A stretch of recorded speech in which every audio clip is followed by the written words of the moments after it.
एई वर्ष होलीटा आम पाई एते बेकार जीव बोली मु भाबी नथि। होली दिन बजेकी डेंगू बोली दीटा बॉक्स आनी रखिथि। होली दिन सकाळे पोल रे हुक पकेइलु, देन मशीन को कनेक्शन आनिलु। आउ आमे जेमिति गीत लगेचु टिके समय पर हठात गीत बंद हे गला। तापर मशीन खोलिकी देखिला पर तारा फ्यूज पळेछि। देन आमे नुवा फ्यूज पकेइकी पुणी थरे ट्राई करलु, किंतु तथापि हेलानी। तापर आमे भाबिलु मशीन तो खराब हो जाई, चलो आ गुटे नुवा मशीन आनी गीत लगेबा। हेले आमे नुवा मशीन जेमिति आनिचु दिन जाको लाइन नाही। एमिति सब सिस्टम कला बळु आसीकी दिन दीटा हे गलानी। आउ गीत कोन लगेबु, नॉर्मली सेमिति होली खेलिकी रहि गलु। आउ एई वीडियोटा होउछि ता पर दिनर। आउ आमे भंजनगर आसीचु मशीन सजाइबा पई। आउ मशीन सजाउथिला टाइम रे मु टिके माउथ को धरी टाइम पास कर देली।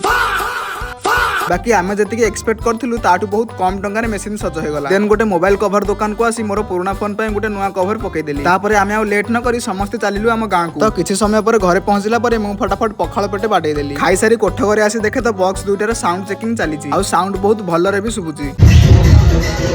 साउंड चेकिंग सरिला पर आमे गोटे ऑटो डाकिलु। आउ सेथिरे सब सामान लोड करी चालिलु फेरेइबा पई। आउ सामान फेरेइ गला बेले आमे ऑटो रे गोटे छोटिया जळखिया पार्टी करदेलु। काहे कि ना बहुत दिन हबो गोटे जळखिया पार्टी हे नथिला। बाकी एमती कथा वार्ता हेई पहुंची गलु आमे भाईंकर टेंट हाउस रखिबा रूम रे। आउ भाई एबे जस्ट नुवा नुवा टेंट हाउस ओपन करचंती। जेमिति कि बाहागर हो व्रत घर हो आपण जदी चाहिबे प्रत्येकटी काम पई बुक करि परिबे। आउ भाई बहुत भलो प्राइस रे मध्ये दउचंती। कांटेक्ट पई पोस्टर रे नंबर अछि, आपण कांटेक्ट करि परिबे। बाकी तमे माने चैनल को फॉलो सब्सक्राइब करिकि जाओ।